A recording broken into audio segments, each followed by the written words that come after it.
사랑하는 주양교회 성도 여러분, 안녕하세요. 이병철 목사입니다.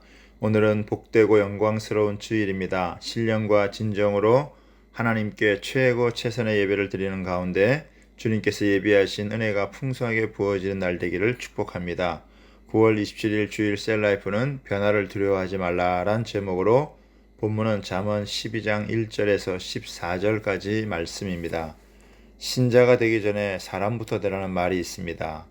예수님을 믿는다고 하면서 사람답게 살지 못할 때가 많습니다. 마귀는 하나님의 형상과 모양으로 창조된 사람들을 짐승의 형상으로 바꾸어 놓았습니다. 하지만 예수님은 이 땅에 오셔서 짐승 같은 죄인을 하나님의 형상으로 다시 빚으십니다. 즉 사람 같은 사람으로 만드십니다. 인면수심이란 말이 있는데 겉은 사람이지만 속은 짐승이란 뜻입니다. 성경도 사람답지 않은 사람을 짐승이라고 표현하고 있습니다. 짐승은 하나님을 알지 못합니다. 짐승은 구원의 대상이 아닙니다. 그렇기 때문에 멸망하는 짐승과 같다는 것은 구원을 받지 못하는 사람을 말합니다. 시편 49편에 보면 사람은 존귀하나 장구하지 못하며 멸망하는 짐승과 같도다. 존귀하나 깨닫지 못하는 사람은 멸망하는 짐승 같다고 했습니다. 깨닫지 못한다는 것은 지혜가 없다는 말입니다. 멸망받을 짐승은 지혜가 없는 자를 의미합니다. 반대로 지혜는 멸망받을 짐승 같은 사람도 하나님의 자녀로 사람다운 사람으로 만듭니다. 지혜가 제일인 것은 우리로 하여금 사람다운 사람의 길을 걸어가게 하기 때문입니다. 무엇이 사람을 사람답게 만듭니까? 바로 훈계입니다. 훈계를 받아들이느냐 그렇지 않느냐에 따라서 삶은 완전히 달라집니다. 첫 번째로 훈계를 받아들이는 사람은 삶이 변화됩니다. 1절에 보면 훈계를 좋아하는 자는 지식을 좋아하거니와 징계를 싫어하는 자는 짐승과 같으니라고 했습니다. 짐승 같은 자는 징계를 싫어하여 자신을 고치지 않지만 지혜 있는 자는 훈계를 달게 받아 자신의 부족함을 깨닫고 고쳐갑니다. 세상에 사람은 많지만 참다운 사람을 만나기 쉽지 않은 것은 사람들이 자신의 변화를 시도하지 않기 때문입니다. 자신을 새롭게 변화시키려면 훈계를 받아들여야 합니다.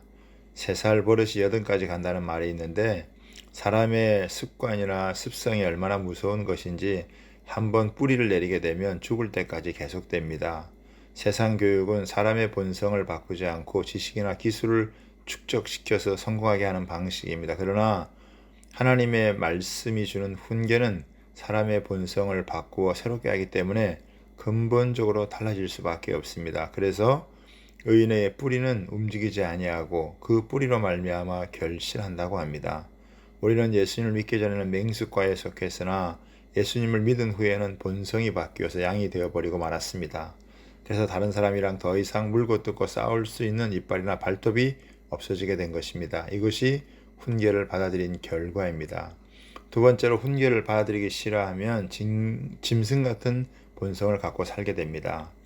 징계를 좋아하는 사람은 없지만 징계가 없으면 변화를 경험하지 못합니다. 그래서 징계를 싫어하면 짐승과 같은 본성을 그대로 안고 살게 됩니다. 훈계를 통해 변화된 선인은 여호와께 은총을 받습니다. 여인도 말씀으로 변화되면 어진 여인이 되어 그 제아비의 면류관이 됩니다. 그 지혜로 칭찬을 받습니다. 사람만이 아니라 가축의 생명까지 돌아보는 사람이 됩니다. 그러나 징계를 싫어해서 변화를 경험하지 못한 사람은 악을 꾀하고 욕을 끼치는 여인이 되어 그 지아비의 뼈가 썩음 같게 합니다. 다른 사람의 피를 흘리게 하고 속임을 도모하고 잔인합니다. 결국 마음이 굽었기 때문에 방탕한 삶을 살다가 그물에 걸려서 엎드려져 소멸되는 불행한 인생을 살게 됩니다. 훈계를 받아들이는 지혜로운 사람은 은총을 받고 견고한 삶을 살며 다른 사람들로부터 칭찬을 받습니다. 즉 훈계가 참다운 사람을 만들어주고 칭찬받는 사람을 만듭니다. 하지만 훈계를 싫어하는 어리석은 자는 고집스럽고 완고하여 자신이 변하라고 하지 않기 때문에 악한 습성을 갖고 살다가 결국에는 불행한 종말을 맞게 됩니다. 오늘도 교훈과 책망과 바르게 함과 의로 교육하에게 유익한 하나님의 말씀을 통해 변화를 거듭해 그리스도의 장성한 분량에 이르는 성도다운 성도로 세워지는 은혜가 있기를 소망하며 살아가기를 바랍니다. 감사합니다.